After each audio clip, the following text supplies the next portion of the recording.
খবর? আমার ফাতেমা কেমন আছে? আলহামদুলিল্লাহ ভালো। জবাব দিয়েছে আপনার কলিজার টুকরা ফাতেমা। কি জবাব?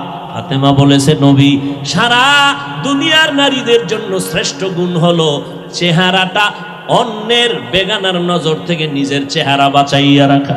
ফাতেমা ইন্তেকালের আগে কয়, আলী, দুনিয়াতে কোনো বেগানায় আমি ফাতেমার দেহটা পর্যন্ত দেখে নাই। আমার মরণ হয়ে যাবে ভাব, আমারে ঘরের মধ্যে দ্রুত গতিতে জানাজা পড়ায় দাফন করো, বা বাইরে লাশটা নামাবা না। বাইরের লোকগুলো দেখিয়া আমার কাফনের উপর দিয়ে আমার দেহটা দেখা বলবে, নবীর কন্যা এত বড় লম্বা, এত মোটা ছিল, দরকার নাই, আমার জানাজা ঘরের মধ্যে কমপ্লিট করে দাফন করে দিও।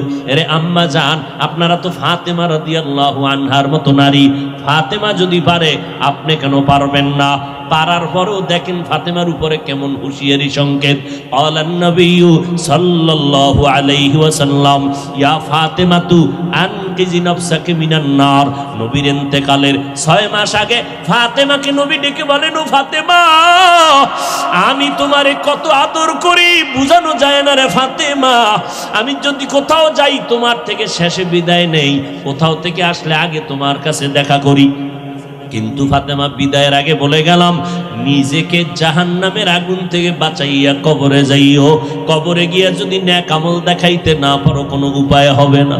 ও নবীর উম্মতের দল, আমার মায়ার নবী রাহমাতুল লিল আলামিন, কলিজার টুকরা ফাতেমা, জান্নাতের নারীদের সরদারিনী, তাকে যদি এত কঠিন কথা নবীর জবানে বলতে পারেন, ও চট্টগ্রামের আনোয়ার আর আম্মা জানেরা, আপনাদের আমলের খবর কি? ইমানের খবর কি? স্বামীর খেদমতের খবর কি? সন্তানের হক কি পরিমাণ আদায় করেছেন? আম্মাজান পর্দা কতটুকু রক্ষা করতে পেরেছেন? আপনার সতীত্ব, আপনার চরিত্র কি পরিমাণ ঠিক রাস্তায় রাখতে পারছেন? আল্লাহর সাথে একটু হিসাবটা তাড়াতাড়ি মিলাইয়া যান, কোন দিন কবরে ডাক আসবে বলা যায় না। ও নবীর উম্মতেরা, ও যুবক, এখনো সময় আছে, তওবা করো। স্কুলে পড়ো, কলেজে পড়ো, চাকরি করো, তবে আর নামাজটা ছাড়িও না রে বাবা। মা বাবার দোয়া নিয়ে সামনে আগাও। জীবনে যদি ভুল করিয়াও থাকো, এখনো সময় আছে, তওবা করো। আল্লাহর মোহাব্বত নিয়ে চলো। আজকে তোমার মতো স্বাধীন চিন্তা করিয়া যদি আমি Hafizur Rahman pant shirt tie লাগাইয়া রাস্তায় চলতাম, কেউ আমারে বাধা দিত না। টুপিটা মাথায় দেওয়ার কারণে মাথা গরম লাগে, এরপরও কেন টুপি ফালাই না? দাড়ির কারণে যৌবনের ভাব চলে যায়, তারপরও কেন দাড়ি ফালাই না? লম্বা জামার কারণে শরীরটা গরম লাগে, তারপরও কেন ফালাই না? ও বাবা, এই টুপি দাড়ির কারণে কত মানুষ আমারে গালি দেয়, এরপরও কেন এই রাস্তা ছাড়ি না রে বাবা? শীতের মধ্যে ঠান্ডা পানি দিয়া ফজরের নামাজটা পড়তে ওযু বানায় কত কষ্ট, এটার বলার ভাষা নাই, এরপরও কেন নামাজ ছাড়ি না রে বাবা? একটাই কারণ, আল্লাহর নবীর হাতে গড়া সাহাবায়ে কেরাম জান্নাতের টিকিট পাইছেন আবু বকর সিদ্দিক, এরপরও নামাজে দাঁড়াইয়া দাঁড়াইয়া কান্না করতেন সারাটা জিন্দেগি। ওমরে ফারুকের মতো বান্দা জান্নাতের টিকিট পাইয়াও জীবনটা ভর কান্না করে গেলেন জাহান্নামের আযাবের ভয়। এমনকি আপনার আমার নবী, যে নবীর কোনো গুনাহ নাই, জিন্দা নবী, হায়াতুন নবী, আজও মদিনাতুল মুনাওয়ারা রওজা পাকের মধ্যে নবী জিন্দা, উম্মতের খবর নিতেছেন। যেই নবী এত জীবন কষ্ট করলেন, উম্মতের সারিয়া আসমানে যান নাই, ওই নবী আম্মা জান আয়েশা বলেন, দেখি আমার রুমের মধ্যে বসে বসে কান্না করেন। আম্মা জান আয়েশা বলে, নবী কেন কাঁদেন? আমি আয়েশা কোনো বেয়াদবি করে ফেললাম নাকি? নবী কয়, না রে আয়েশা, তুমি বেয়াদবি কেন করবা? আম্মা জান আয়েশা বলেন, নবী আমার বয়স তো অনেক কম, আমার বেয়াদবি অজান্তে হতে পারে। আমার 6 বছর বয়সে আপনার সাথে বিয়ের বন্ধন হইল, 9 বছর বয়সে আমি আয়েশা আপনার ঘরে আসলাম। আম্মা জান আয়েশার 18 বছর যখন বয়স, তখন আমার নবী দুনিয়া থেকে বিদায় হয়ে চলে গেলেন। ও আম্মা জানেরা, মাত্র আম্মা জান আয়েশা নবীর ঘর করেছেন 9 বছর। 18 বছরের একজন নারী আম্মা জান আয়েশা, বেশি বয়স হয় নাই, নবীর ঘর করলেন মাত্র 9 বছর। এই 9 বছরে 18 বছরের নারী আম্মা জান আয়েশা নবীর বরকতে স্বামীর খেদমত করে কি পাইলেন জানেননি? আম্মা জান আয়েশা বলেন, 6 বছরে বিয়া হয়ে গেল, 9 বছর বয়সে নবীর ঘরে আসলাম, বাকি 9 বছর নবীর ঘর করে 18 বছরে নবী বিদায়। আল্লাহর শুকর, ওই 9 বছরে আমি আয়েশাকে আল্লাহ এত ব্রেন দান করেছেন, আমি 2000-এর উপরে হাদিসের হাফেজা হয়ে গেছি। আর শুধু তাই না, আমার নবী আমার জন্য এমন দোয়া করিয়া গেছেন, ওই আরবের যত বড় বড় বড় বড় সাহাবায়ে কেরাম কঠিন কোন মাসআলায় যদি আটকাইয়া যাইতে, আমি আয়েশার কাছে যদি আসে, আয়েশা এমন একটা সমাধান দিয়ে দিতেন, বড় বড় সাহাবায়ে কেরামের মাসআলা হল হইয়া যাইত। ও আম্মা জান আয়েশা 18 বছর বয়স, 9 বছর ঘর করিয়া 2000-এর উপরে হাদিস তার মুখস্থ হয়ে গেল। অথচ কপাল বুঝি খারাপ, আম্মা জানেরা মাওলার কোরআন শরীফটাও পড়তে পারলেন না। কোরআনটা পড়বেন ফজরের পরে সূরা ইয়াসিন, জোহরের নামাজের পরে সূরাতুর রহমান তেলাওয়াত করবেন, আসরের নামাজের পরে আম্মা ইয়াতাসাআলুন, মাগরিবের নামাজের পরে সূরা ওয়াকিয়া তেলাওয়াত করবেন, এশার নামাজের পরে সূরা মুলুক তেলাওয়াত করবেন। আপনার ঘর ফেরেশতারা পাহারা দিবে, আপনার ঘরে কোনোদিন চোর ডাকাত আসবে না, আপনার স্বামীর কামাই রুজিতে কোনোদিন অভাব লাগবে না। সূরা ইয়াসিনটা পড়া ভুলিয়েন না রে আম্মা জান। কপাল খারাপ, দুনিয়ার সব কিছুই শিখলেন, কোরআন পড়া শিখলেন না। আমি ছোটবেলার থেকে বলতেছিলাম, ভুলে গেছিলাম, আম্মা জান আমাদের গজল শিখাইতেন, আম্মা জান আমাদের কোরআন পড়া শিখাইছেন। ও পর্দার আড়ালের আম্মা জান, কেন কোরআন শিখলেন না রে মা? কোরআনের মতো আর এত মধুর তেলাওয়াত কই পাইবেন? ও পর্দার আড়ালের আম্মা জান, ওই আম্মা জান আয়েশার মতো আপনারাও নারী। নবী বলেন, আয়েশা আমি কান্না করার কারণ হাসরের ময়দানের কঠিন কথা আমার মনে পড়ে গেল। আম্মা জান আয়েশা বলেন, কেমন কঠিন? নবী বলতেছেন, আয়েশা এই জমিনটা হবে কিয়ামতের মাঠ, হাসরের ময়দানে সমস্ত নারী পুরুষ উলঙ্গ আল্লাহর আদালতে দাঁড়াবে। আল্লাহ পাক গরম মেজাজ নিয়ে কুদরতের আওয়াজ দিয়া বলবেন, লিমানিল মুলকুল ইয়াউম। আল্লাহ পাকের কুদরতের রাগান্বিত বড় আওয়াজে হাসরের ময়দানটা কেঁপে উঠবে। অপরদিকে সূর্যের গরম, আল্লাহ বলবে সূর্য যত তাপ আছে জমিনে ছেড়ে দাও। অন্যদিকে জাহান্নামের আওয়াজ, জাহান্নামের আওয়াজে হাসরের মাঠ থরথর করে কেঁপে উঠবে। নবীজি বলেন, ও আয়েশা নবীদের কোনো গুনাহ নাই, সেই নবীরা পর্যন্ত কান্না শুরু করবেন, হাউমাউ করে কাঁদবেন আর বলবেন, উম্মতের কথা সব নবীরা ভুলিয়া কাঁদবেন, আল্লাহ আমাকে বাঁচাও। আদম নবী কান্না শুরু করবেন, আল্লাহ আমারে বাঁচাও। মূসা নবী কান্না করবেন, আল বলবেন, আল্লাহ আমারে বাঁচাও। সূর্যের গরম সহ্য করা যায় না, জাহান্নামের আওয়াজ কানের মধ্যে নেওয়া যায় না। এমন এক কঠিন পরিস্থিতির মধ্যে ইব্রাহিম নবী কাঁদবেন আর বলবেন, আল্লাহ আমারে বাঁচাও। একজন নবী উম্মতের কথা কেউ স্মরণ করবেন না। আম্মা জান আয়েশা বলেন, নবী তখন আপনি তো দু জাহানের সরদার, রহমতের নবী, আপনি তখন কি করবেন? আম্মা জানকে নবী বলেন, ও আয়েশা ওই সময় আমি কোন উম্মতের কথা নিজের চিন্তা বাদ দিয়া আমি আল্লাহর দরবারে মাকামে মাহমুদে সিজদায় পড়ে কাঁদব আর বলবো, আল্লাহ আমার উম্মতের বাঁচাও, আমার উম্মতের বাঁচাও। আমি একবারও আমাকে বাঁচানোর কথা বলবো না, আমি আমার মেয়েকে বাঁচাও বলবো না, আমি আমার স্ত্রীকে বাঁচাও বলবো না, আমি বলবো আল্লাহ আমার উম্মতের বাঁচাও। আম্মা জান আয়েশা বলেন, আপনার কান্নার পরে কি হবে? আল্লাহ বা নবী বলেন, ও আয়েশা তখন আমার আল্লাহর অন্তরে মায়ার জোশ আসিয়া যাবে। আমার আল্লাহ বলবে, নবী আপনি মোটেও কাঁদবেন না, মাথা উঁচু করেন। আপনাকে আমি এখনই সুযোগ দিচ্ছি রে নবী, আপনার একটা উম্মত আমি জাহান্নামে দিব না। আপনি বাসিয়া বাসিয়া এই কোটি মানুষের মধ্য থেকে উম্মতগুলো জান্নাতের দিকে নিয়ে যান। আম্মা জান বলেন, নবী তখন আপনি কি করবেন?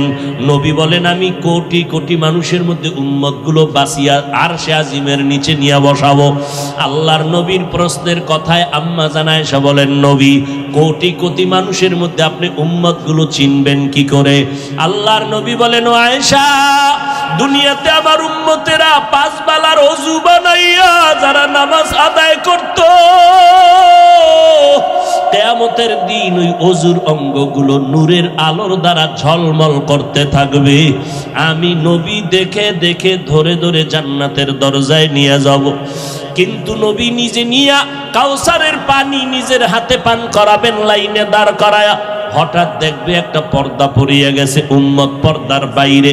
হঠাৎ নবী দেখে বলবো, ফেরেশতা আমার উম্মত এখনো লাইনে দাঁড়ানো, পর্দা ফালাইলা কাউসারের পানি কি দিব না? ফেরেশতারা বলবে, নবী এই উম্মতগুলো আসলে আপনার দাবি করলো, আসলে হাকিকতে আপনার দুশমন। এরা আপনার উম্মত দাবি করিয়া নামাজ পড়ে নাই, আপনার উম্মত দাবি করত হালাল খায় নাই, আপনার উম্মত দাবি করিয়া পর্দা করে নাই, বরং আপনার সুন্নতের জবাই করত। ওলামায়ে কেরাম পায়ে ধরিয়া বলার পরও তারা সঠিক পথে চলে নাই। নবী রাগান্বিত হইয়া বলবেন, সোহকান সোহকা, এ আমার উম্মতেরা তোমরা তাড়াতাড়ি ভেগে যাও। আমি আজকে তোমার এই কর্মকাণ্ডে স্বীকার করে নিলাম, আমি তোমার নবী না, তোমরা আমার উম্মত না। ও এলাকার মুসলমান যুবক ও বৃদ্ধ বাবাজি, ও পর্দার আড়ালের আম্মা জান, আল্লাহর নবী যখন বলবে ভেগে যাও, ওই কাতারে না জানি আমি পড়িয়া যাই। যদি আমি পড়িয়া যাই, জাহান্নামের আগুন ছাড়া কিছুই হবে না রে বাবা। দুনিয়ার গরম সইতে পারো না, জাহান্নামের গরম কেমনে সহ্য করবা? ও যুবক, আমি বলি না তুমি আমাকে মতো হুজুর হও, স্কুল কলেজে চাকরি ব্যবসা করে নামাজটা ছাড়িও না। বলবা কেমনে পারি? একটু নজর করে দেখো, তোমার মতো কত যুবক নামাজ পড়ে, স্কুলে পড়ে, অভাব নাই। একটু নিজেরে বুঝাও, তুমি কেন পারবা না? ও পর্দার আড়ালের মা বোনেরা, আপনাদের মতো মা এখনো এলাকায় ঘুরলে দেখবেন 5 ওয়াক্ত নামাজের অভাব নাই। এমনকি ভোর রাত্রে উঠিয়া তাহাজ্জুদের নামাজটাও তারা আদায় করে। ও বোনেরা, ও যুবকেরা, তোমার মতো যুবক রাস্তায় গাড়ি চালায়, নামাজ ছাড়ে না, নদীর মধ্যে মাছ ধরে, নামাজ ছাড়ে না। বলো বাবা, তুমি কেন পারবা না? তোমার উপরে বুঝি আমার আল্লাহ বেজার? আমার আল্লাহ বেজার হওয়ার কারণে তোমার আজকে কোনো বয়ানেও দিলটা নরম হয় না। মোনাজাতে দেখো কত মানুষের চোখে পানি, কত যুবক কাঁদে, তোমার চোখে কেন পানি আসে না রে বাবা? আল্লাহর কাছে এখনো সময় আছে, তওবা করো। আল্লাহ তওবার দরজা দিয়ে ডাকতেছেন, বান্দা জীবন ভর যত অন্যায় করেছো তোর মা জানে না, আমি আল্লাহ জানি। তোর মা বাবায় খবর জানে না তুই কত গুনাহ করছো, আমি আল্লাহ সব জানি। জানার পরও খানা বন্ধ করি নাই, পানি বন্ধ করি নাই, বরং আমি আল্লাহ ডাকতেছি, তওবা কর, আমি আল্লাহ তোর জীবনের গুনাহ মাফ করে দিব। ও যুবকেরা, বৃদ্ধ বাবাজি, পর্দার আড়ালের মা বোনেরা, আজকে থেকে আমার মাওলাকে মনে মনে ডাকো আর বলো, আল্লাহ এই জীবনে অপরাধ করলাম, আজকে থেকে আর নামাজ ছাড়বো না, বেপরদায় চলবো না, মা বাবারে কষ্ট দিব না, ওলামায়ে কেরামের বিরোধিতা করে গুনাহগার হব না, নবীর সুন্নাত অনুযায়ী চলবো, 5 ওয়াক্ত নামাজ পড়বো, কোনো মানুষের উপরে জুলুম করব না, জবান দিয়া গীবত শেখায়ত মিথ্যা কথা গালাগালি করব না, ওলামায়ে কেরামের দোয়া নিয়ে চলার চেষ্টা করব, নবীর তরিকা মতে ব্যবসা বাণিজ্য লেখাপড়া করব। তওবা করার যদি নিয়ত হয়, মুনাফিকি যদি না থাকে, খাঁটি তওবার নিয়তে দুটো হাত আল্লাহকে দেখাইয়া দাও, আল্লাহ হাতগুলো কবুল করে নেন, তওবা কবুল করে নেন, তওবার উপরে মজবুত হইয়া চলার মতো তৌফিক দান করেন, আমিন। আমার নবীর আদর্শের মালা কেন তুমি গলায় লাগাইবা না? মদিনার নবীর রেখে যাওয়া আদর্শ এত সুন্দর। মক্কার জমিনে যখন নবী আসলেন, মক্কার মানুষ ছিল সৃষ্টির নিকৃষ্ট, খারাপ, এত বড় খারাপ মক্কার মধ্যে কোনো মানুষ ছিল না। কিন্তু সেই মানুষগুলো রাহমাতুল লিল আলামিনের মোহাব্বতের আদর্শ যখন গ্রহণ করা শুরু করলো, এদেরকে আল্লাহ এত পরিমাণ সম্মান দান করেছেন, আল্লাহ জান্নাতের টিকিট পাঠায় কয় নবী জানায় দেন এরা বিনা হিসাবে জান্নাতি। আপনারাও বিনা হিসাবে জান্নাতি হয়েছেন নি দুই একজন? কেন পিসাব কোনো টিকিট টিকিট দেয় নাই? কি বল, পিসাব যদি টিকিট দিতে না পারে কি এর ভিড়? পিসাব কয় ওরে তুই নামাজ পড়বি কেন, আমি ভিড় যদি তোরে নামাজ সারা জান্নাতে নিতে না পারি, আমি কি এর ভিড়? তুমি শয়তানের ভিড়। আমার নবীর থেকে বড় পিসাবের নাম কি? কথা বল, আমগো নবীর থেকে বড় ভিড় নাই? আন্দাজি কইবে না, রয়ে গেল, আসলেই নাই। আমার নবীর থেকে দামি কোনো পীর, আমার নবীর মাজার শরীফ থেকে দামি কোনো মাজার। যে বলবে সাথে সাথে বেঈমান, যে বলবে নবীর মাজার থেকে অমুকের মাজার দামি, সাথে সাথে। এই কথা বুঝতে কি কোরআন হাদিস লাগবে?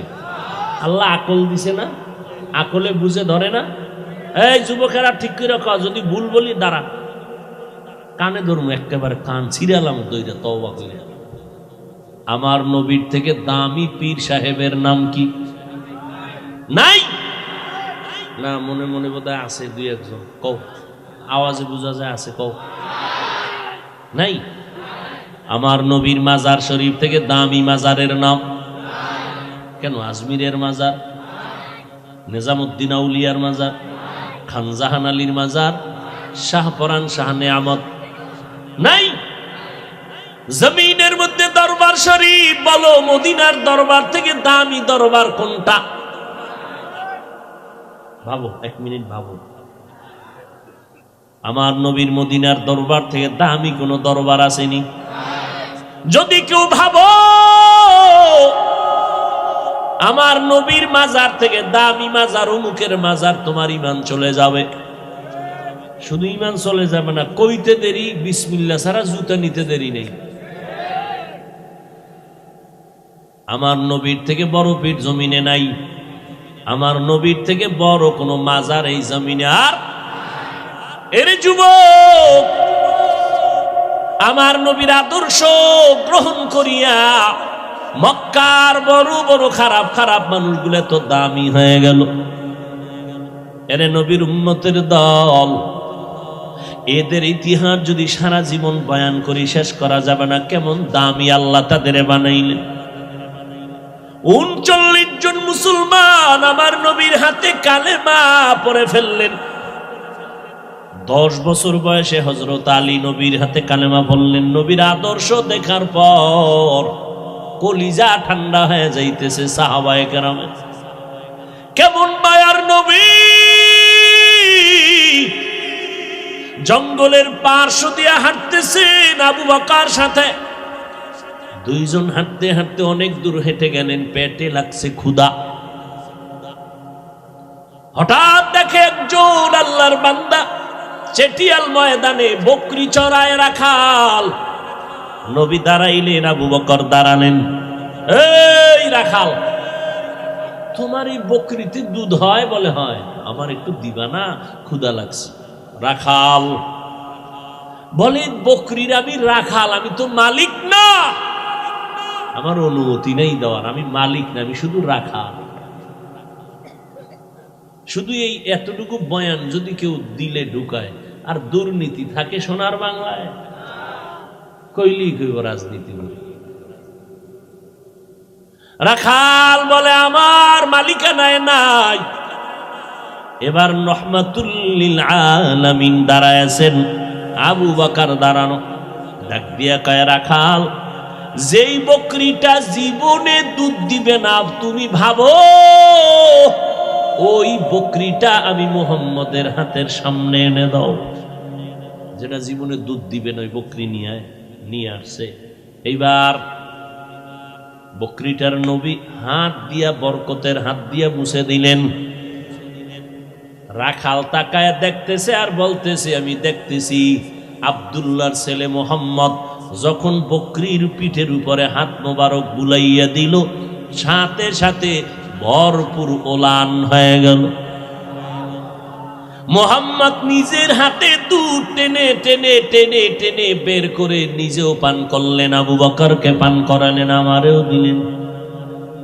এরপরে বকরিটার উপর আবার হাত মুছলেন, আগের মতো হয়ে গেল। এই রাখাল, বকরিটারে আবার পালের সাথে দিয়ে আসো। রাখাল পালের মধ্যে দিয়া একটা দৌড় দিয়া কয়, আব্দুল্লাহর সন্তান, আপনার নাম শুনছি কিন্তু এমন সুন্দর, আপনার মুআজিজা এমন অলৌকিকতা জানি নাই, বেয়াদবি মাফ করবেন, আমারে মুসলমান বানায় দে। ও গো নবীর উম্মতেরা,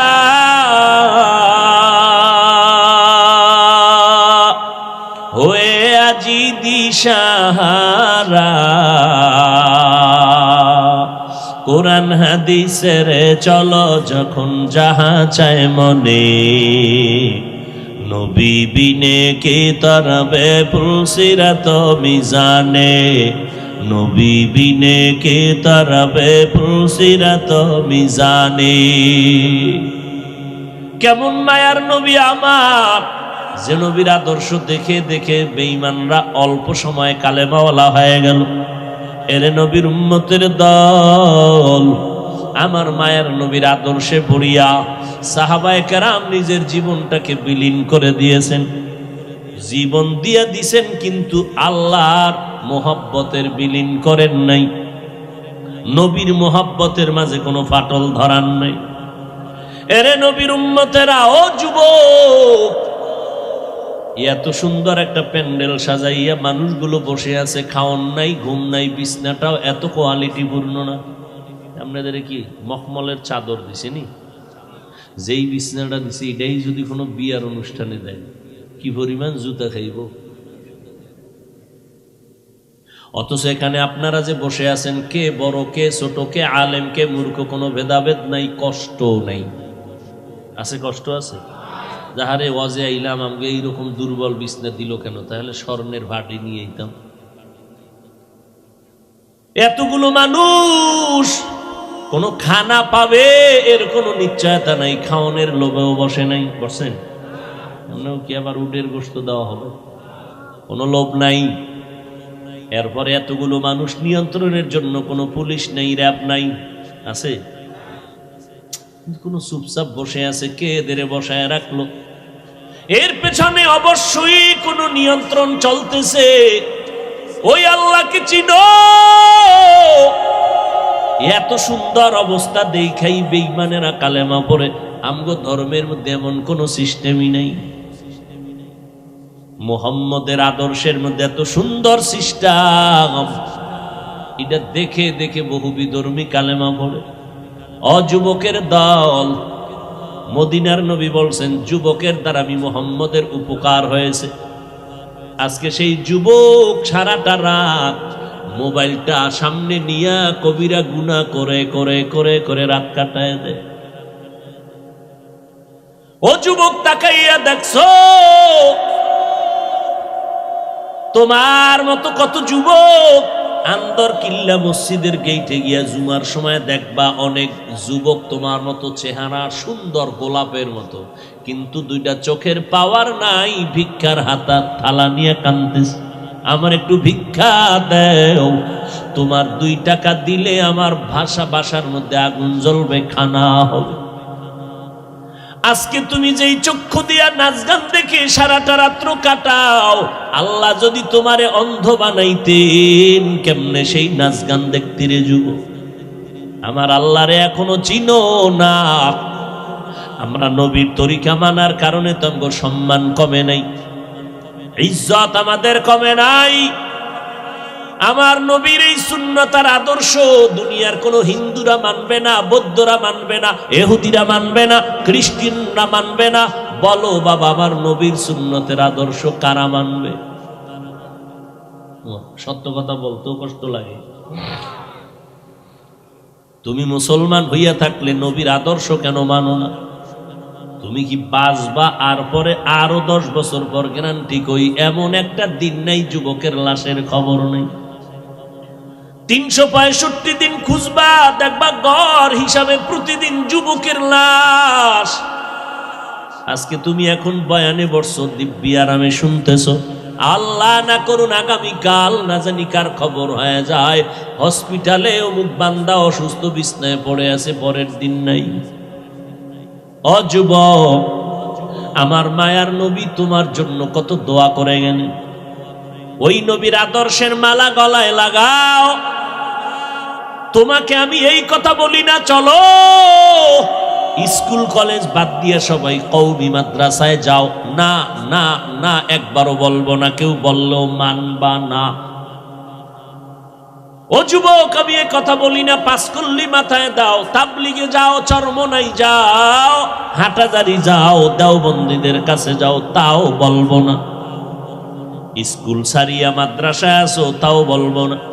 বরং আমি তোমার পক্ষে বলে গেলাম, এ যুবক, স্কুল সারবানা, কলেজ সারবানা, ভার্সিটির পড়া সারবানা, ডাক্তার হও, আমি দোয়া করি ইঞ্জিনিয়ার হও, তুমি একজন বড় প্রফেসর হয়ে যাও, একজন ভালো ডাক্তার হয়ে যাও।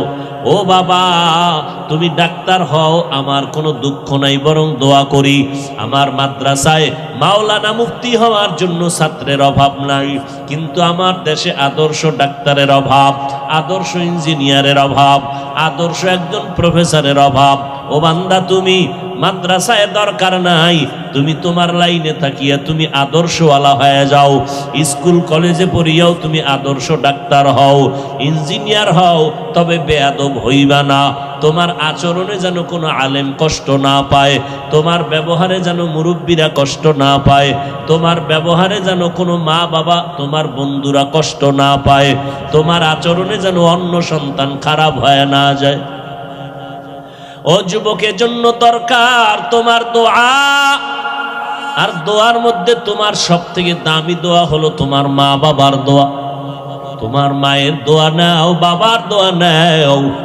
মা বাবার দোয়া করতে দেরি আর সে আজিবে যাইতে কোনো পর্দা থাকে না রে বাবা।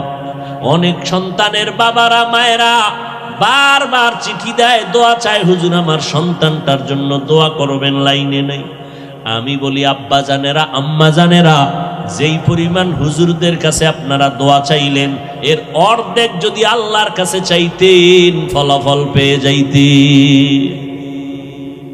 বাবা হইয়া দোয়া করতে পারেন না, কি মোহাব্বত সন্তানের জন্য।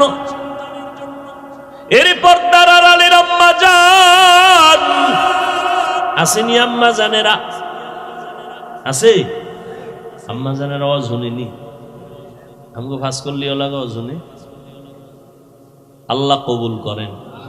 আর আওয়াজ শুনবে কি? ডাইনে বামে ক্যাসেট মেসেট নিয়ে যখন প্যান্ডেলে ঢুকে, আওয়াজের ভিতরে আর কোনো বয়ান চলে না।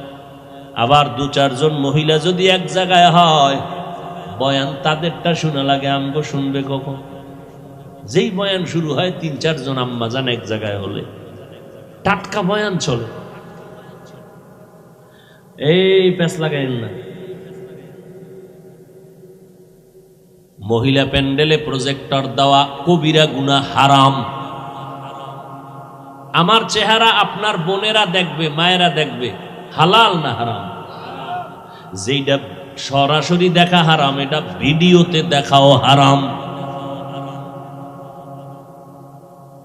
মানেন না মানেন, ফতুয়ার জায়গায় ফতোয়া, তাকওয়ার জায়গায় তাকওয়া। আমার চেহারা আপনার বোনেরা দেখবে, মায়েরা দেখবে, হালাল না হারাম? আল্লাহকে সাক্ষী রেখে বলেন, হালাল না হারাম?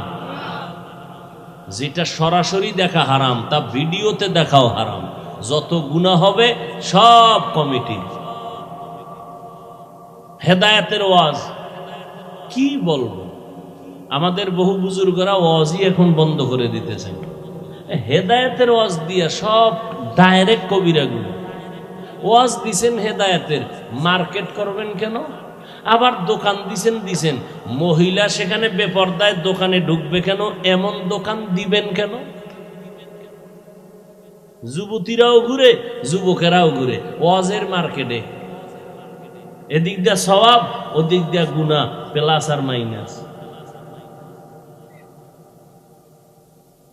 আল্লাহর কসম একবার, আল্লাহর কসম দুইবার, আল্লাহর কসম তিনবার। সরাসরি আমাকে দেখা যেমন কবিরা গুনাহ, এটা আমাকে ভিডিওতে দেখলেও কবিরা গুনাহ। ওই কক্সবাজার কালকে গেলাম টেকনাফ, হ্যাঁ দেখলাম বক্তা গো ছবি দিয়া পোস্টার। আমি কই কেয়ামত আইতে আর দূর কত, কেয়ামতটার কত দূরে। মাস্তানি, শুধু মাস্তানি। এ অমুক এলাকায় ওয়াজ দেশে কয়দিন, কয়েকদিন। খেলা কারে কয়, আমরা দিব 2 দিন। এ অমুক জায়গায় বক্তা আনছে কারে, কয় হাজার টাকা, কয় 30। আমরা 1 লাখ টাকার বক্তা আনবো, খেলা জমায় দেব। খেলাই জমতেছে, হেদায়াত চলে যাচ্ছে। খেলাই জমতেছে, হেদায়াত চলে যাচ্ছে। কান্নার বয়ান নাই, তওবার চিন্তা নাই, ওয়াজের প্যান্ডেলে বসেও কবিরা গুনাহ। কে শুনবে হক কথা, কে বলবে হক কথা? আমি যদি বলি আর জীবনে দাওয়াত দিব, কে বলবে? এই যে এতগুলো ক্যামেরা, নিষেধ করছি কে রেকর্ড করবি না, কোন ভেজাল লাগাই দিবি, একটু শান্তিতে আছি, এটার দিবি শেষ করে। ওই কয়েকটারে তওবা করাইয়া, আমার পোশাক টোশাক পরাইয়া, এরপরে মুরিদ টুরিদ বানাইয়া, এরপরে বসাইছি যে এই লাইনে যদি আও তা আশা আছে এই পোশাক পইরা বেঈমানি করবে না। আমার এই পোশাক পইরা কেউ আলেমদের পিছনে বেঈমানি করবে না। 100 ইনশাআল্লাহ, আল্লাহর উপর ভরসা। অতএব যারা বেঈমানি করার নিয়ত আছে, ওরা আমার এই পোশাক পইরা রেকর্ডিং এ আসবেও না। আমি যদি কইতাম এই সব খোল, তাই কাল শুরু হয়ে যেত। আমি গাড়িতে ওঠার আগেই বরকত শুরু হয়ে যেত। কে কত বিরোধিতা করতে পারে? আল্লাহ মাফ করেন। আবু হানিফ ভাই আমেরিকান প্রবাসে আছে, মহিউদ্দিন আপনাদের এলাকার সন্তান। ওদের মহব্বতে দাওয়াতে আসি, চোখের সামনে তাকাইয়া যদি দেখি গুনাহ, আর আমি যদি এটা দেখেও চুপ থাকি, তা আমি বক্তা, আমি তো আগে যাব জাহান্নামে। বহু শ্রোতারা দেখবে বক্তার হাতে জাহান্নামের হ্যান্ডকাপ। কিও হুজুর, কই যান? কই জাহান্নামে যাইতেছে আমু পরে, পিঠা ফাটা খাওয়ার পর। বিষয় কি? আরে আমি তোকে বয়ান দিছি, কানছস না? নামাজ পড়ছ? হ্যাঁ পড়ছি। আমি পড়ি নাই, আমি গাড়িতে উঠা বাসা পর্যন্ত ফেসবুকের মোরা খাবাইছিলাম, ফজর টজর ভরি নাই। ওরে বেটা, আমি তো নিজে তাকায় দেখছি কত বক্তা বয়ানের পরে টুপি নাই, এরপরে গাড়ি তুইটা কি যে টানে, ওইটার কইতাম। আমি জানি এক বক্তা 100 কিলোমিটার গাড়ি চালাইয়া অজে গেছে। যাইতে যাইতে বয়ানের টাইম যায়, এশার নামাজের টাইমও পড়া লাগবে নামাজ। এবার একটার কি হুজুর নামাজ টামাজ কই 48 মাইল গেলে মুসাফির 4 রাকাতের 2 রাকাত। আমি আইছি কত? 100। আমার পুরো নামাজ। বক্তা, আল্লাহ আমারে মাফ করেন, আপনাদেরও মাফ করেন। বখতিয়ার আবাবিল ইউথ অ্যাসোসিয়েশন, আমার এই কলিজার যুবকদের, আসলে এদের কোনো দোষ না। এরা তো আল্লাহকে চায়। আজকে এরা যদি এখানে কনসার্ট দিত, গান দিত, নায়ক নায়িকা, কিছু করার ছিল? এরা সে আমেরিকার থেকে ভিসা ওকে করে, টাকা দিয়ে, ভাড়া দিয়ে, কত টাকা খরচ করে আসছে শুধু কোরআনের মহব্বতে, দ্বীনের মহব্বত। তো ব্যস্ত লাগাইছি আমরা হুজুরেরা। আমি কইছি প্রজেক্টর মহিলাদের প্যান্ডেলে দেওয়া হারাম। আমার চেহারা কোন মহিলা দেখবে ইচ্ছা করে, হারাম, কবিরা গুনাহ। কিন্তু আমার থেকে বড় হুজুর, টাইটেলওয়ালা, আমি তো লঙ্গি পরা 3rd ক্লাসের হুজুর, আমার নাম কে নেই, কে চিনে আমার? এরা যখন কইছে এটি সব জায়েজ, সব জায়েজ। ওই যে বললাম, বক্তাগো ছবি দিয়া করা, গেট করা, পোস্টার করা। আমার যদি ছবি দিত, আমি দেখলি মাহফিল ক্যান্সেল, যাব না। আমি ফতুয়া মানি না, ফতুয়ার উপরে তাকওয়া, এটার উপরে চলার চেষ্টা করি। ইন্না আকরামাকুম ইনদাল্লাহি আতকাকুম। আমি যদি মানুষকে নামাজের বয়ান করি, আমি শুধু 5 ওয়াক্ত পড়লে হবে না। আমার নামাজের বয়ানে যদি উম্মতের মধ্যে অ্যাকশন শুরু করতে হয়, তাহলে আমি শুধু 5 ওয়াক্ত পড়লে অ্যাকশন হবে না। আমার পুরা তাহাজ্জুদ পুরা মাওলার কাছে কান্নাকাটি কইরা এরপরে অ্যাকশনের দরজায় ঢুকতে হবে। এত সোজা, পুলিশে আসামি দইরা থানায় নিয়ে কি ভিডান ভিডায়, কোনো কান্দে না। আর ওয়াজের ভ্যান্ডেলে মানুষ কান্দে, ওরে ভিডায় কে? আর নিমক হারাম, তুমি সে কান্নার বিরুদ্ধে আবার কালা চশমার হুজুরে লাইভ দেয়, এত কান্দো না। নবী এত কাঁদেন নাই, লাইভ দেয় কালা চশমার হুজুর কান্নার বিরুদ্ধে। এজন্য রসুল বলে গেছে, এই উম্মতেরা, দুনিয়াতে যদি কোনো খারাপ মানুষ দেখতে চাও, একদল চূড়ান্ত খারাপ হবে, তারা ওলামা। আর যদি ভালো মানুষ দেখতে চাও, তাও হবে একদল ওলামা।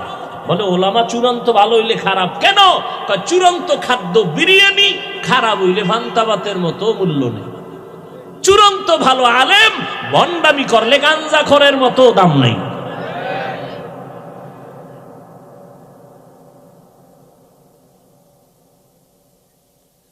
হায় হায়, কি বয়ান করব। এক হুজুর বলতেছে কোরআন শরীফ পুরা মানা যাবে না, ভিতরে জাল আছে। দেখি আমি আমেরিকার খবর কইতেছি, সোনার বাংলার তাজা খবর। বিশাল বড় মাওলানা, হে কয় কোরআনের ভিতরে জাল। একজন কয় হুজুর কি পরিমাণ? কয় হাদিসের থেকেও বেশি জাল। ও ভাই, কোরআনের মধ্যে যদি ভেজাল হয় এই সন্দেহ অন্তরে থাকে, তো ইসলাম আছে আর আল্লাহ আছে? আমি হুজুর শেষ, সব শেষ, আর বয়ান করবো কি? তা আওয়ামী লীগ ওয়ালারা বলে নাই, বিএমপি ওয়ালারা বলে নাই কোরআনে যা বলেছে এক মাওলানা। কি বয়ান শুনবেন? কে বলবে এই কথা? বড় আফসুস, এখানে বয়ানে বসছেন একটু ইমান তাজা করার জন্য। ভালো করে মনে রাখবেন, বলে গেলাম, মানেন আর না মানেন, আজীবনের জন্য কথাটা ঘরে লিখে রাখবেন। ভালো কাজ যদি আল্লাহর জন্য কাজ করতে গিয়ে যদি কোনো গুনার ভিতরে সামিল হয়, তাহলে ওই কাজে অ্যাকশন নয় রিয়াকশন হবে, এটা মনে রাখবেন, লিখে রাখবেন। কোনো ভালো কাজ করতে গিয়ে যদি অপরাধে জড়াইয়া যায়, মানে ভালো করার নিয়তে যদি অপরাধ কইরা ভালোর দিকে যায়, গুনায় সামিল হয়ে যদি কোনো নেক সাধন করতে চায়, তাহলে ওই নেক সাধন করে কোনো ফায়দা হবে না, রিয়াকশন হবে।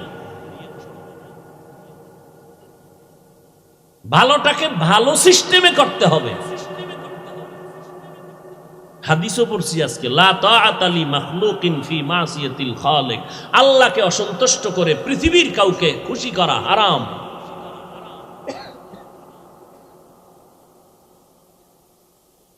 সুন্নতের খানা পইরে গেছে, উঠায় খাইছে, একজনকে অভদ্রতা, চিৎকার দিয়ে বলেছে, এই আহমক, রাসূলের সুন্নত, আমার হাবিবের সুন্নত, তোর মতো দুনিয়াদারের কথা আমি ছেড়ে দিব?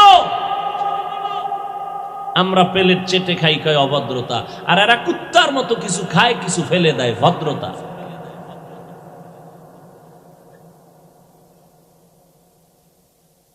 পর্দার আড়ালের আম্মা জানেরা, ভালো করে শুনেন, আপনারা নবীদের মা, সাহাবায়ে কেরামের মা, আউলিয়ায়ে কেরামের মা, হাফেজে কোরআনের মা, আরে আম্মা জান খাদিজা রাদিয়াল্লাহু আনহার মতো নারী, আপনারা আয়েশা রাদিয়াল্লাহু আনহার মতো নারী, আপনারা ফাতেমা রাদিয়াল্লাহু আনহার মতো নারী, এত মর্যাদা আল্লাহ আপনাদের দান করেছেন। আরে আম্মা জান, এই দুনিয়াতে যত ভালো ভালো সন্তান আর ছেলে মা, চেয়ারম্যান সাহেবের ব্যবহার ভালো, ওসি সাহেব ভালো মানুষ, এসপি সাহেব বড় ভালো, খোদার কসম করে বলে গেলাম, যত ভালো ভালো বলছেন খোঁজ নিয়ে দেখবেন, ওই বান্দার নিজস্ব কোনো বাহাদুরি না, ভালো মায়ের অবদান। মা ভালো, এই জন্য সন্তান ভালো হয়েছে। মায়ের আদর্শের কারণে একটা ডিসির ব্যবহার ভালো হয়ে গেছে। বাসায় গেলি মা তাড়াতাড়ি বুঝায়, এই বাবা, ডিসির চেয়ারে বসে অহংকারী করবি না। কত বাবায় সন্তানের বুঝায়, বাবা মইরে জামু, তুই তো ডিসি, তুই তো এসপি, খবরদার কোনো মানুষের উপরে জুলুম করবি না, এরকম বুঝায় না? হ্যাঁ, ওই মা বাবায় বুঝায়। আবার কিছু মা বাবা আছে, কয় যত পারো খাবি, আমগো কিছু দিবি। বুঝেন না কথা? এক জায়গায় ওয়াজে গেলাম, থানার ওসি এইসব বইয়া বয়া বয়ান শুনে, হুজুর আমি আপনার বয়ান শুনি বড় ভক্ত। আর এক থানায় যখন ওজে রওনা দিলাম, রাস্তার মাঝে টেলিফোন, ওসি সাহেবকে আইয়েন না, আপনার ওয়াজ বন্ধ। দোনোজনই ওসি। বুঝেন না কথা? এর যুবক, ও পর্দার আড়ালের আম্মা জান, কথা বলতে বড় ভয় লাগে, কি না জানি আবার তিল বানাইয়া তাল বানাইয়া কাও হাফিজ ভাইয়ের মধ্যে অহংকার, বলতে চাই না। ও ভাই, ভুল তো হইতেই পারে, কিন্তু যদি শরীয়তের বিরুদ্ধে কোনো ভুল পাও আমাকে ধরায় দাও, আমি তোমার পায়ে চুমা খাইয়া তওবা করতে রাজি। কিন্তু যেটা দোষ না, এটারে দোষ বানাইয়া নিজে কবিরা গুনাহ করিও না। আমার বিরুদ্ধে যে যত লেখালেখি, আরে ভাই এত আমি বুঝাইতে পারলাম না সোনার বাংলাদেশের আলেম রে। ভাই আমি তো বাঘ না ভাল্লুক না, আমার দোষ কি বলো? কোরআন সুন্নাহর আলোকে কোনো দোষ থাকলে বলো, আমি জাতির সামনে ওপেন তওবা করব। পিছনে পিছনে কেন? পিছনে পিছনে কেন? আমি এমন কি কথা বলেছি যেটা শরীয়তের বিরুদ্ধে গেছে, ইসলামের বিরুদ্ধে গেছে? আমি যতটা আঘাত, আক্রমণ বা যতটা ইনজেকশনের কথা বলেছি, প্রত্যেকটাই ওই দিন না পরের দিন বুঝছে ঠিকই বলেছি। কিন্তু যেই লোকটা সুদ খাইয়া মজা পাইছে, ওই লোকটা সুদের বিরুদ্ধে বয়ান শুনলে কষ্ট পাবে, এটাই স্বাভাবিক। যেই লোক বেপরদায় চলতে গিয়ে মজা পেয়েছে, ওই লোকটার সামনে বেপরদার বিরুদ্ধে বয়ান করলে স্বাভাবিক কষ্ট পাবে। ভাইরা আমার, ওই মা নিজের জীবনকে উৎসর্গ দিয়া সন্তানকে আদর্শওয়ালা বানায় গেছেন। এজন্য মাকে, ইমাম গজালি বলেছেন, প্রত্যেকটা সন্তানের জন্য আদর্শ শিক্ষিকা হলো তার মা। ছোটবেলার থেকে মিয়া জীবনে কোনোদিন প্যান্ট শার্ট টাই তো পরে, জীবনে হাফ প্যান্ট আছে না, জীবনে পরি না, বাবাই পরায় না। ওই ছোটবেলার থেকে পায়জামা লঙ্গি আর এই গোল জামা, কোনোদিন কানি ভাড়া যে জামা আছে তাও পরায় না আমার বাবা। জীবনে দস্তারখান ছাড়া ভাত দেয় নাই। যদি দেখছে আমার বাবায় প্লেটের নিচে দস্তারখান নাই, ওই দিন মায়েরও সাইজ আমারও সাইজ, ভাত তো নাই কপাল। আমার বাবার অনেক দেখছেন না, খুব বুজুর্গ মানুষ, চোখের দিকে তাকানো যায় না, মেজাজ গরম হয়। মেজাজটা তখনই গরম হয় যদি রসুলের সুন্নতের উল্টা পাল্টা কিছু হয়। ভাইরা আমার, ভালো করে বুঝো, পর্দার আড়ালের আম্মা জান, আপনাদের এত সম্মান, সারা রাত যদি আপনাদের সম্মানের বয়ান করি শেষ করা যাবে না রে মা। এর আম্মা জান, আপনাদের কি একটু মনে চায় না একজন আলেমের মা হয়ে কবরে যাবেন, একজন হাফেজে কোরআনের আম্মা হয়ে কবরে যাবেন? আপনি মরে যাওয়ার পর আপনার জানাজার ইমামতি আপনার সন্তান করবে। জীবনে টাকা পয়সা নিয়ে তো কেউ কবরে যাইতে পারে না রে মা, দুনিয়ার ক্ষমতা নিয়ে কেউ কবরে যাইতে পারে না। ওরে যারা একটা আলেম রাইখে গেল, কোরআন পড়াইয়া গেল, ওই সন্তান মায়ের কবরের কিনারায় দাঁড়ায় দাঁড়ায় কোরআন পড়ে আর চোখ বেয়ে বেয়ে পানি ছেড়ে কান্না করে, ওই মায়ের জীবনটা কতই যে ধন্য। ও পর্দার আড়ালের আম্মা জানেরা, দুনিয়া কিছুই না রে মা। আপনি মরিয়া গেলে 5টা সাদা কাপড় পরাইয়া কবরে নিয়ে যাবে, কই এলাকার মহিলারা 2 দিন খবর নিয়ে আর আপনার নাম কেউ নিবে না। কিন্তু খোদার কসম, একটা নেককার সন্তান যদি রেখে যান, আপনার সন্তান ডাক্তার হবে, তবে যদি কোরআন পড়ায়া আদর্শওয়ালা বানায় যান, ওই সন্তানের আদর্শ দেখে মানুষ দোয়া করবে, আর ওই দোয়ার একটা অংশ আপনি মা কবরের মধ্যে পাইয়া যাবেন। ওই সন্তানের কথা মনে করতে গিয়া সবাই মাকেও দোয়া করবে, কারণ ভালো মা না হইলে কখনো সন্তান ভালো হয় না, বাবার আদর্শ ভালো না হইলে কখনো সন্তানের আদর্শ ভালো হয় না। এরে আম্মা জান, স্বামীর মাল হেফাজত করবেন, সন্তানকে আদর্শওয়ালা বানাবেন। আল্লাহর দরবারে কান্না করবেন। স্বামীর মালটা কিন্তু আপনার নিজেরই মাল। সন্তানটাকে ইঞ্জিনিয়ার বানাবেন, তবে কোরআনটা পড়াইয়া ইঞ্জিনিয়ার বানায় দেন।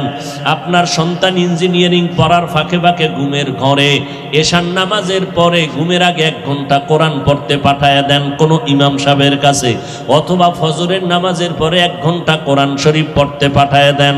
ও আম্মা জান, আপনি যদি একটু সোচ্চার হয়ে যান কষ্ট করিয়া, সকালবেলা যদি আপনার সন্তানটারে ডাক দেন, বাবা ওঠ নামাজ পড়।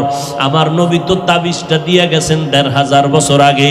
7 বছর হইলেই মা বাবা সন্তানটারে নামাজের মুসাল্লায় দাঁড় করাও, 10 বছর হইলে শাসন করিয়া লাগলো নামাজ পড়াও। ছোট থেকে যদি কন্ট্রোল করিয়া নাও, আর বড় হলে বেয়াদবি করবে না। ওই সন্তান মা বাবার জন্য জীবন দিবে, খেদমত করবে। ও মা, ওই সন্তানের মা বাবা হইয়া লাভ কি হবে? যেই সন্তান মা বাবারে সালাম দেয় না, মা বাবার কল্যাণে আগাইয়া যায় না, ও বাবারা, ওই সন্তান দিয়া কোনো লাভ নাই। সন্তানটা ইঞ্জিনিয়ার বানাইলেও যেন আপনাকে সম্মান করতে বাধ্য হয়। আপনি ছোট থেকেই সন্তানকে আদর্শওয়ালা বানায় দেন, স্বামীর মাল হেফাজত করেন। আপনি মা যদি 5 বেলার নামাজ পড়িয়া মাওলার কাছে দোয়া করেন, ও আল্লাহ আমার সন্তানটারে তুমি আদর্শওয়ালা বানাও, আমার সন্তানটা কামাই রুজি করে হালাল ভাবে কামাই রুজিতে বরকত দাও। আম্মা জান, আপনার স্বামী যদি হারাম টাকা কামাই করে, আপনি যদি 1 দিন 2 দিন জিজ্ঞাসা করেন, ও স্বামী আমার এই মাসের বেতন কত? 20,000। যদি দেখেন বেতন আসছে 22,000, আপনি মা যদি জিজ্ঞাসা করেন 2,000 টাকা বেশি আসলো কেন, স্বামী চিন্তায় পড়ে যাবে। কি বলবো? বলবে একজনে আমারে দিছে, এটা নিয়ে আসছি। পরের মাসে যদি দেখেন আবার বাড়তি, ও স্বামী বলো তোমার বেতন 20,000, 3,000 বাড়তি কেন বলো? একদিন বলতে বাধ্য হবে, আমি অমুকের বেতন থেকে কিছু টাকা কর্তন করেছি, আমি অমুক সরকারি বরাদ্দ থেকে এত টাকা নিয়ে আসছি। আম্মাজান যদি সাথে সাথেই বলেন, ও স্বামী আমার আমি জীবনটা দিয়া কষ্ট করে সংসার গড়াইয়া যাব, তবে হারাম টাকা দিয়া সংসার গড়াইতে চাই না। তুমি যা পাও হালাল নিয়ে আসো, আমি কষ্ট করে সংসার গড়াবো হালালের উপরে। এই কথা যদি স্বামীকে বুঝাইয়া বলতে পারেন, স্বামী জীবনে মইরা গেল আর হারাম টাকা খাবে না।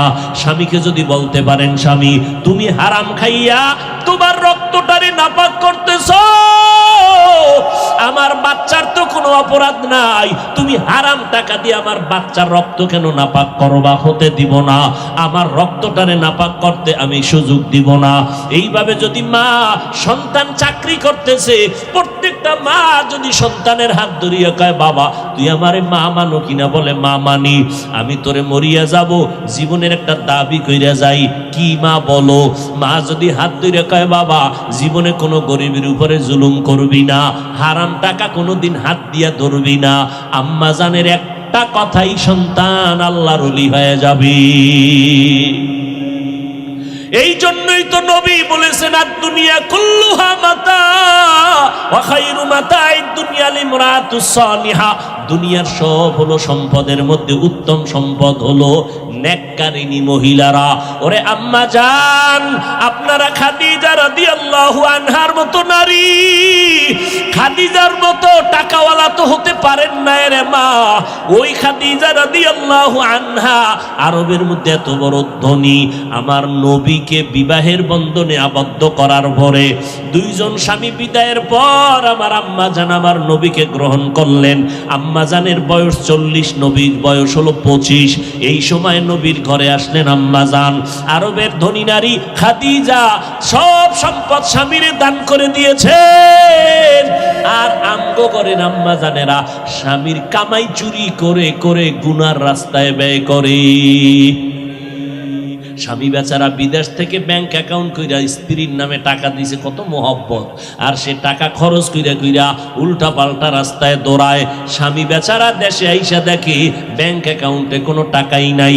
কয়েকদিন খুঁজা টুইজা তদন্ত করতে নাইমে দেখে বউ নাই, হিজরত কইরা কই গেছে খবর নাই।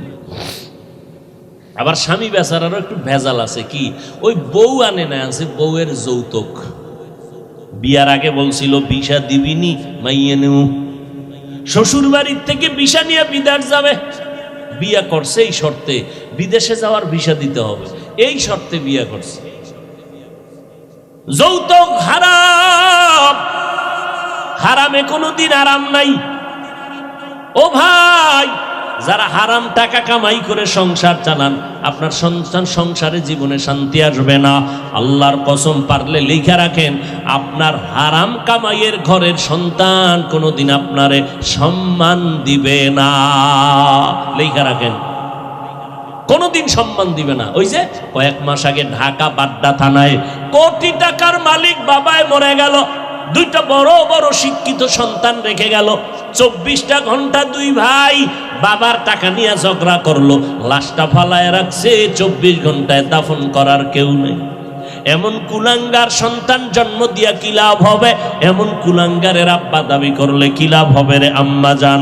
ও আম্মা জান, আপনারা হয়তো মনে মনে বলবেন, হুজুর খালি আমগো কোন, আব্বাদের কেন কন না?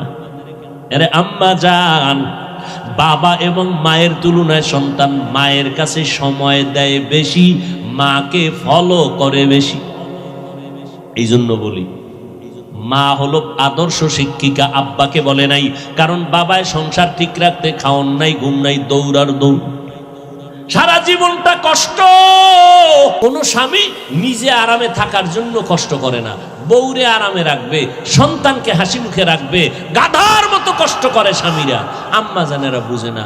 যদি বুঝতো তাহলে পানির গেলাস নিয়ে দাঁড়ায় বলতো, আসো ঘরে আসছো, ঘাম মুছাইয়া দিত আর পানির গেলাসটা দিয়ে দিত। বরং আম্মা জান একটু এতক্ষণ নড়াচড়া করছে, যেই টের পাইছে স্বামী আইছে, আস্তে চিৎপটাং হয়ে গেছে বিছনায়। কেউ আমি অসুস্থ, পানি দাও, নিয়ে খাও, নিয়ে খাও, আমি তোমার খেদমত করব কেন? এরকম আম্মা জানো আছে না নাই? আপনারা তো ফাতেমা রাদিয়াল্লাহু আনহার থেকে দামি না? এরে আম্মা জান, এই আপনারা যারা স্বামী আছেন, কি বলবো, এই খাদিজা রাদিয়াল্লাহু আনহা, আয়েশা রাদিয়াল্লাহু আনহা, ফাতেমা রাদিয়াল্লাহু আনহার জীবনী নিজেও পড়বেন, স্ত্রীদেরকে আইনে দিবেন, পড়তে দিবেন, বাংলা কিনে দিবেন। আর কান্নাওয়ালা ওলামা যারা হক, এদের বয়ান শোনাবেন। শুনে না, ঘরের মধ্যে খালি সাউন্ড বাড়াইয়ে রাখবেন, বাচ্চার কান্না যেন টের না পাওয়া যায়, খালি বয়ানের আওয়াজ। খোদার কসম, খাঁটি আল্লাহওয়ালাদের বয়ান ঘরে বাজান, বড় আওয়াজ দিয়া সাউন্ড দেন, সব ভূত ঘর থেকে দূর হয়ে যাবে। একদিন না একদিন স্ত্রীর সোজা লাইনে চলে আসবে। একটা কথা কানের মধ্যে ধাক্কা লাগবে, হেদায়েতের দরজা খুলে যাবে। আম্মা জানদেরে বলছি, সম্মানের বয়ান করতেছি, আপনাদের অপমান না, আপনাদের এত সম্মান। আমগো পুরুষের ওই পরিমাণ সম্মান নাই। কিয়ামতের দিন আমার আল্লাহ যদি জিজ্ঞাসা করে, ও হাসরের কোটি কোটি মানুষ, আজ আমি এই মানুষের মধ্যে একজনকে পুরস্কার দিব, ওই ব্যক্তিটাকে দাঁড়াও, কোটি কোটি মানুষের সামনে আমি পুরস্কার দিব। কে? আমার মুহাম্মদ। মুহাম্মদের হাতে প্রথম কালেমার দাওয়াত কবুল করেছো, দাঁড়াও। কোটি কোটি মানুষের সামনে আমি আল্লাহ তারে পুরস্কার দিব। দুনিয়ার কোন পুরুষ দাঁড়াবার ক্ষমতা হবে না। একজন নারী দাঁড়াইয়া, আম্মা জান দাঁড়ায় বলবে, ও দয়ার মালিক, আমি একজন নারী মুহাম্মদের হাতে প্রথম কালেমার দাওয়াত গ্রহণ করেছি, আমি একজন নারী হলাম খাদিজা। আমার আল্লাহ যদি বলেন, আমার মুহাম্মদের দ্বীন জমিনে টিকাইয়া রাখতে গিয়া কে বেঈমানের মোকাবেলায় শহীদের রাস্তায় রক্ত ঝরাইছো, আজকে তুমি দাঁড়াও, আমি আল্লাহ কোটি মানুষের সামনে পুরস্কার দিব। একজন পুরুষও দাঁড়াইতে পারবে না। একজন আম্মা জান দাঁড়ায় বলবেন, ও আল্লাহ, নবীর দ্বীন জিন্দা রাখার জন্য বেঈমানের মোকাবেলায় আমি রক্ত বিলাইয়া শহীদের মর্যাদা আসছি, আমি একজন নারী, সুমাইয়া রাদিয়াল্লাহু আনহা। এরপর দাঁড়ালেন আম্মা জান। হযরত আলী বলেন, আমি কোথাও থেকে দৌড়াইয়া মসজিদে ঢুকলাম, দেখি নবী বসা, সাহাবারা বসা, প্রশ্ন চলতেছে নারীদের জন্য শ্রেষ্ঠ গুণ কি দুনিয়ায়, কেউ জবাব দেয় না। আমি বসে থাকি, আবার দৌড় দিয়ে গেলাম ঘরের ভেতরে, ঘরের দরজায় গিয়ে সালাম দিলাম। তেমনি আপনারা সালাম না, এটা সালাম দিই আমরা বেগানারে, বেগানারে সালাম দেয়, বউরে দেয় না, বেআইনেরে দেয়, সালাম না লাগলেও দেয়, শালিরে সালাম দেয়, বউরে সালাম দেয় না। নিমক হারাম কপাল পরা মুসলমান। আবার কামি নবীর আশেক, বেগানারে সালাম দেয়। বেগানারে সালাম দেওয়া জায়েজ নেই। বেগানারে সালাম দেওয়া কি নাই? খালি সালাম, সালামালাইকুম সালামালাইকুম সালাম দেয়। সালামের স্টাইল কি সালামালাইকুম? বিএ পাস করলি আসসালামু আলাইকুম এটা বলতে পারে না, বিএ পাস করছে, সব পারে, সালাম পারে না। বেগানাকে সালাম দেওয়া নিষেধ। আম্মা জানেরাও বেগানা পুরুষকে সালাম দেওয়া নিষেধ। কোন বেগানা পুরুষ বেগানা নারীকেও সালাম দেওয়া সম্পূর্ণ নিষেধ। মাকে সালাম দাও, লজ্জা লাগে, বেআইনেরে দিলে মজা লাগে।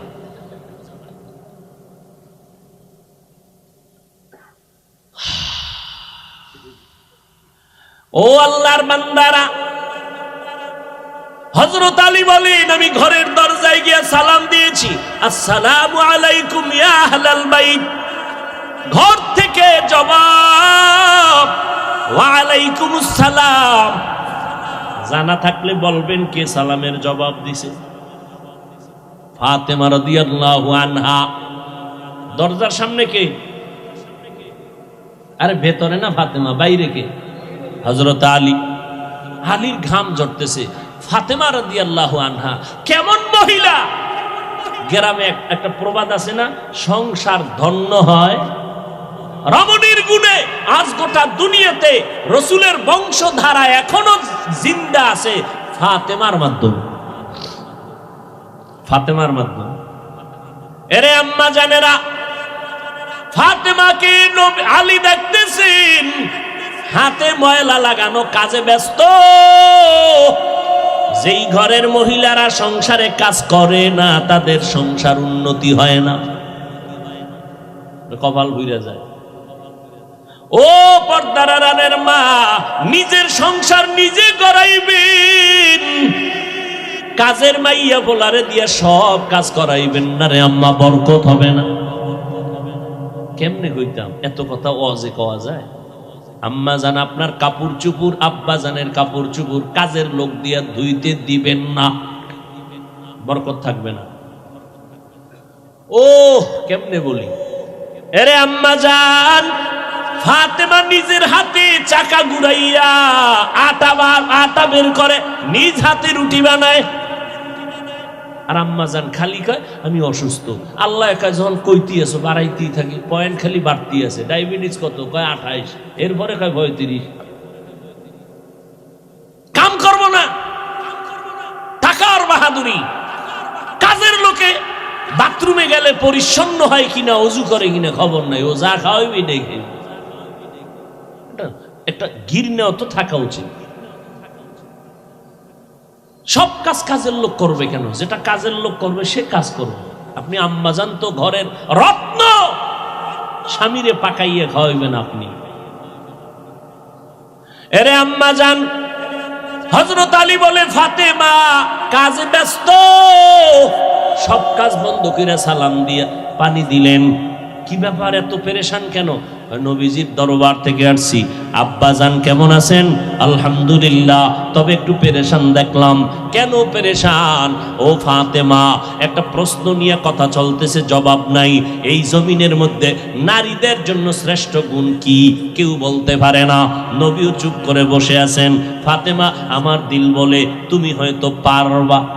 ফাতেমা বলে ইনশাআল্লাহ আমি পারবো। আব্বা জানের সালাম দিয়ে বলে দেন নারীদের জন্য দুনিয়াতে শ্রেষ্ঠ গুণ হলো বেগানার নজর থেকে নিজেকে বাঁচাইয়া রাখা। হযরত আলী দৌড় আবার নবীর দরবারে। নবী দেখা কয়বার একটা সংবাদ পাইছে, আলীও কি খবর? আমার ফাতেমা কেমন আছে? আলহামদুলিল্লাহ ভালো। জবাব দিয়েছে আপনার কলিজার টুকরা ফাতেমা।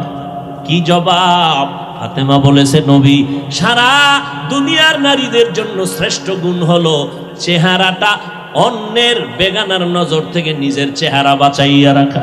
ফাতেমা ইন্তেকালের আগে কয়, আলী, দুনিয়াতে কোনো বেগানায় আমি ফাতেমার দেহটা পর্যন্ত দেখে নাই, আমার মরণ হয়ে যাবে যাবে ভাব, আমারে ঘরের মধ্যে দ্রুত গতিতে জানাজা পড়ায় দাফন করো, বা বাইরে লাশটা নামাবা না, বাইরের লোকগুলো দেখিয়া আমার কাফনের উপর দিয়ে আমার দেহটা দেখা বলবে নবীর কন্যা এত বড় লম্বা, এত মোটা ছিল, দরকার নাই, আমার জানাজা ঘরের মধ্যে কমপ্লিট করে দাফন করে দিও। এরে আম্মা জান, আপনারা তো ফাতেমা রাদিয়াল্লাহু আনহার মতো নারী, ফাতেমা যদি পারে আপনি কেন পারবেন না? পারার পরেও দেখেন ফাতেমার উপরে কেমন হুঁশিয়ারি সংকেত।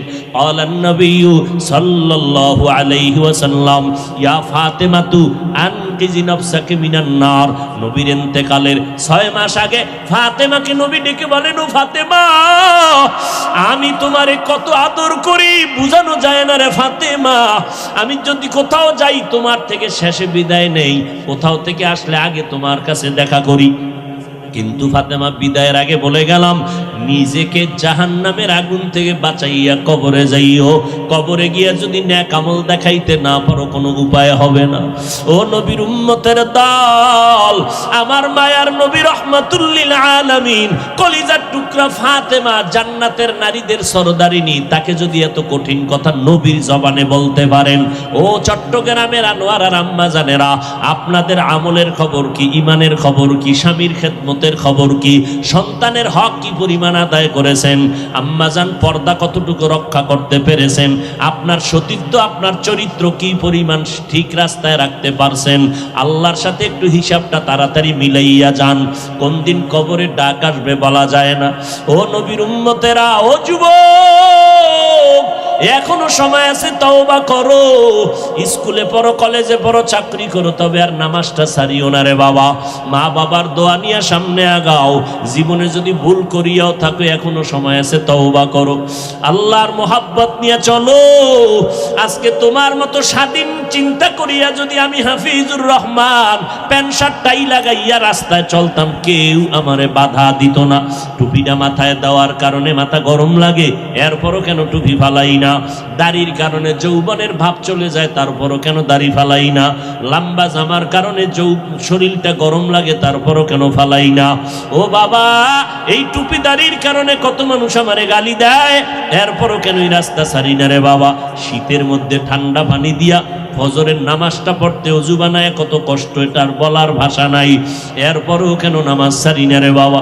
একটাই কারণ, আল্লাহর নবীর হাতে গড়া সাহাবায়ে কেরাম জান্নাতের টিকিট পাইছেন আবু বকর সিদ্দিক, এরপরও নামাজে দাঁড়াইয়া দাঁড়াইয়া কান্না করতেন সারাটা জিন্দেগি। ওমরে ফারুকের মতো বান্দা জান্নাতের টিকিট পাইয়াও জীবনটা ভর কান্না করে গেলেন জাহান্নামের আযাবের ভয়। এমনকি আপনার আমার নবী, যে নবীর কোনো গুনাহ নাই, জিন্দা নবী, হায়াতুন নবী, আজও মদিনাতুল মুনাওয়ারা রওজা পাকের মধ্যে নবী জিন্দা উম্মতের খবর নিতেছেন। যেই নবী এত জীবন কষ্ট করলেন, উম্মতের সারিয়া আসমানে যান নাই, ওই নবী আম্মা জান আয়েশা বলেন, দেখি আমার রুমের মধ্যে বসে বসে কান্না করেন। আম্মা জান আয়েশা বলে, নবী কেন কাঁদেন? আমি আয়েশা কোনো বেয়াদবি করে ফেললাম নাকি? নবী কয়, না রে আয়েশা, তুমি বেয়াদবি কেন করবা? আম্মা জান আয়েশা বলেন, নবী আমার বয়স তো অনেক কম, আমার বেয়াদবি অজান্তে হতে পারে। আমার 6 বছর বয়সে আপনার সাথে বিয়ের বন্ধন হইল, 9 বছর বয়সে আমি আয়েশা আপনার ঘরে আসলাম। আম্মা জান আয়েশার 18 বছর যখন বয়স, তখন আমার নবী দুনিয়া থেকে বিদায় হয়ে চলে গেলেন। ও আম্মা জানেরা, মাত্র আম্মা জান আয়েশা নবীর ঘর করেছেন 9 বছর।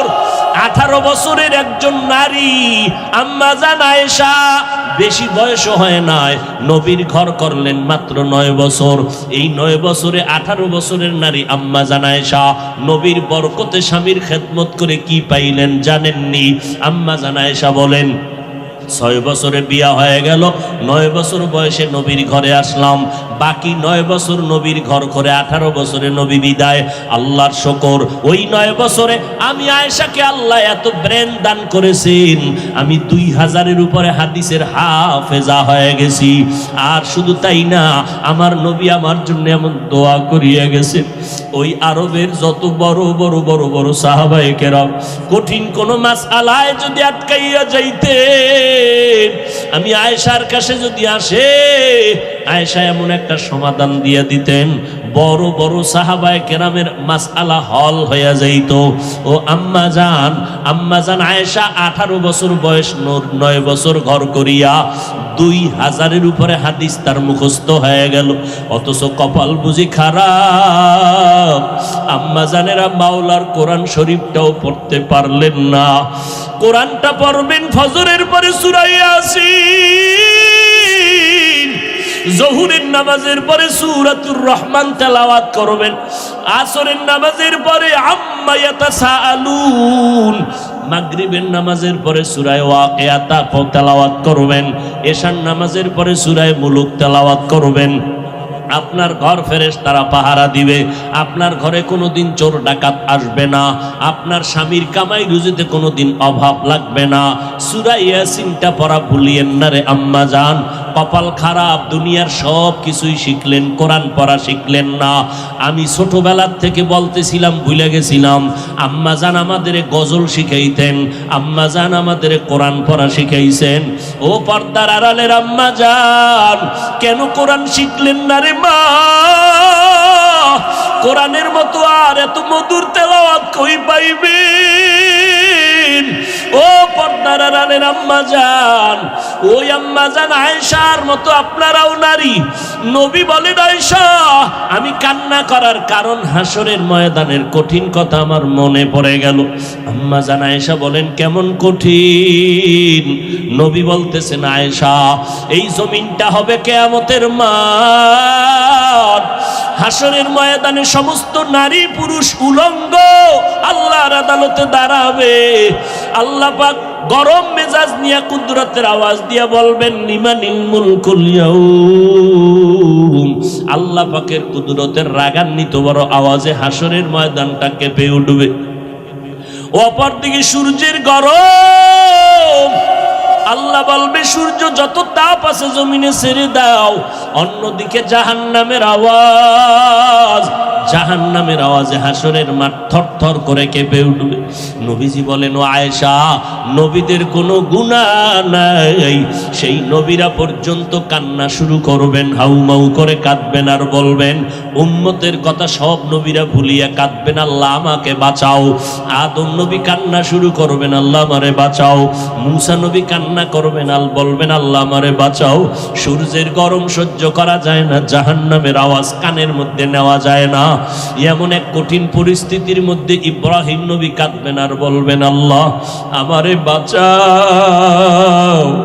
একজন নবী উম্মতের কথা কেউ স্মরণ করবেন না। আম্মা জান আয়েশা বলেন, নবী তখন আপনি তো দু জাহানের সরদার, রহমতের নবী, আপনি তখন কি করবেন? আম্মা জানকে নবী বলেন, ও আয়েশা ওই সময় আমি কোন উম্মতের কথা নিজের চিন্তা বাদ দিয়া আমি আল্লাহর দরবারে মাকামে মাহমুদে সিজদায় পড়ে কাঁদব আর বলবো, আল্লাহ আমার উম্মতের বাঁচাও, আমার উম্মতের বাঁচাও। আমি একবারও আমাকে বাঁচানোর কথা বলবো না, আমি আমার মেয়েকে বাঁচাও বলবো না, আমি আমার স্ত্রীকে বাঁচাও বলবো না, আমি বলবো আল্লাহ আমার উম্মতের বাঁচাও। আম্মা জান আয়েশা বলেন, আপনার কান্নার পরে কি হবে? আল্লাহ বা নবী বলেন, ও আয়েশা তখন আমার আল্লাহর অন্তরে মায়ার জোশ আসিয়া যাবে। আমার আল্লাহ বলবে, নবী আপনি মোটেও কাঁদবেন না, মাথা উঁচু করেন। আপনাকে আমি এখনই সুযোগ দিচ্ছি রে নবী, আপনার একটা উম্মত আমি জাহান্নামে দিব না। আপনি বাসিয়া বাসিয়া এই কোটি মানুষের মধ্য থেকে উম্মতগুলো জান্নাতের দিকে নিয়ে যান। আম্মা জান বলেন, নবী তখন আপনি কি করবেন? নবী বলেন, আমি কোটি কোটি মানুষের মধ্যে উম্মতগুলো বাসিয়া আরশে আজিমের নিচে নিয়ে বসাবো। আল্লাহর নবীর প্রশ্নের কথায় আম্মা জান আয়েশা বলেন, নবী কোটি কোটি মানুষের মধ্যে আপনি উম্মতগুলো চিনবেন কি করে? আল্লাহর নবী বলেন, ও আয়েশা, দুনিয়াতে আমার উম্মতেরা 5 বেলার ওযু বানাইয়া যারা নামাজ আদায় করত, কিয়ামতের দিন ওই ওযুর অঙ্গগুলো নূরের আলোর দ্বারা ঝলমল করতে থাকবে। আমি নবী দেখে দেখে ধরে ধরে জান্নাতের দরজায় নিয়ে যাব। কিন্তু নবী নিজে নিয়া কাউসারের পানি নিজের হাতে পান করাবেন, লাইনে দাঁড় করায়া। হঠাৎ দেখবে একটা পর্দা পড়িয়ে গেছে, উম্মত পর্দার বাইরে। হঠাৎ নবী দেখে বলবো, ফেরেশতা আমার উম্মত এখনো লাইনে দাঁড়ানো, পর্দা ফালাইলা কাউসারের পানি কি দিব না? ফেরেশতারা বলবে, নবী এই উম্মতগুলো আসলে আপনার দাবি করলো, আসলে হাকিকতে আপনার দুশমন। এরা আপনার উম্মত দাবি করিয়া নামাজ পড়ে নাই, আপনার উম্মত দাবি করত হালাল খায় নাই, আপনার উম্মত দাবি করিয়া পর্দা করে নাই, বরং আপনার সুন্নতের জবাই করত। ওলামায়ে কেরাম পায়ে ধরিয়া বলার পরও তারা সঠিক পথে চলে নাই। নবী রাগান্বিত হইয়া বলবেন, সোহকান সোহকা, এ আমার উম্মতেরা তোমরা তাড়াতাড়ি ভেগে যাও। আমি আজকে তোমার এই কর্মকাণ্ডে স্বীকার করে নিলাম, আমি তোমার নবী না, তোমরা আমার উম্মত না। ও এলাকার মুসলমান যুবক ও বৃদ্ধ বাবাজি, ও পর্দার আড়ালের আম্মা জান, আল্লাহর নবী যখন বলবে ভেগে যাও, ওই কাতারে না জানি আমি পড়িয়া যাই। যদি আমি পড়িয়া যাই, জাহান্নামের আগুন ছাড়া কিছুই হবে না রে বাবা। দুনিয়ার গরম সইতে পারো না, জাহান্নামের গরম কেমনে সহ্য করবা? ও যুবক, আমি বলি না তুমি আমাগো মতো হুজুর হও, স্কুল কলেজে চাকরি ব্যবসা করে নামাজটা ছাড়িও না। বলবা কেমনে পারি? একটু নজর করে দেখো, তোমার মতো কত যুবক নামাজ পড়ে, স্কুলে পড়ে, অভাব নাই। একটু নিজেরে বুঝাও, তুমি কেন পারবা না? ও পর্দার আড়ালের মা বোনেরা, আপনাদের মতো মা এখনো এলাকায় ঘুরলে দেখবেন 5 ওয়াক্ত নামাজের অভাব নাই। এমনকি ভোর রাত্রি উঠিয়া তাহাজ্জুদের নামাজটাও তারা আদায় করে। ও বোনেরা, ও যুবকেরা, তোমার মতো যুবক রাস্তায় গাড়ি চালায়, নামাজ ছাড়ে না, নদীর মধ্যে মাছ ধরে, নামাজ ছাড়ে না। বলো বাবা, তুমি কেন পারবা না? তোমার উপরে বুঝি আমার আল্লাহ বেজার? আমার আল্লাহ বেজার হওয়ার কারণে তোমার আজকে কোনো বয়ানেও দিলটা নরম হয় না। মোনাজাতে দেখো কত মানুষের চোখে পানি, কত যুবক কাঁদে, তোমার চোখে কেন পানি আসে না রে বাবা? আল্লাহর কাছে এখনো সময় আছে, তওবা করো। আল্লাহ তওবার দরজা দিয়ে ডাকতেছেন, বান্দা জীবন ভর যত অন্যায় করেছো তোর মা জানে না, আমি আল্লাহ জানি। তোর মা বাবায় খবর জানে না তুই কত গুনাহ করছো, আমি আল্লাহ সব জানি। জানার পরও খানা বন্ধ করি নাই, পানি বন্ধ করি নাই, বরং আমি আল্লাহ ডাকতেছি, তওবা কর, আমি আল্লাহ তোর জীবনের গুনাহ মাফ করে দিব। ও যুবকেরা, বৃদ্ধ বাবাজি, পর্দার আড়ালের মা বোনেরা, আজকে থেকে আমার মাওলাকে মনে মনে ডাকো আর বলো, আল্লাহ এই জীবনে অপরাধ করলাম, আজকে থেকে আর নামাজ ছাড়বো না, বেপরদায় চলবো না, মা বাবারে কষ্ট দিব না, ওলামায়ে কেরামের বিরোধিতা করে গুনাহগার হব না, নবীর সুন্নাত অনুযায়ী চলবো, 5 ওয়াক্ত নামাজ পড়বো, কোনো মানুষের উপরে জুলুম করব না, জবান দিয়া গীবত শেখায়ত মিথ্যা কথা গালাগালি করব না, ওলামায়ে কেরামের দোয়া নিয়ে চলার চেষ্টা করব, নবীর তরিকা মতে ব্যবসা বাণিজ্য লেখাপড়া করব। তওবা করার যদি নিয়ত হয়, মুনাফিকি যদি না থাকে, খাঁটি তওবার নিয়তে দুটো হাত আল্লাহকে দেখাইয়া দাও। আল্লাহ হাতগুলো কবুল করে নেন, তওবা কবুল করে নেন, তওবার উপরে মজবুত হইয়া চলার মতো তৌফিক দান করেন, আমিন।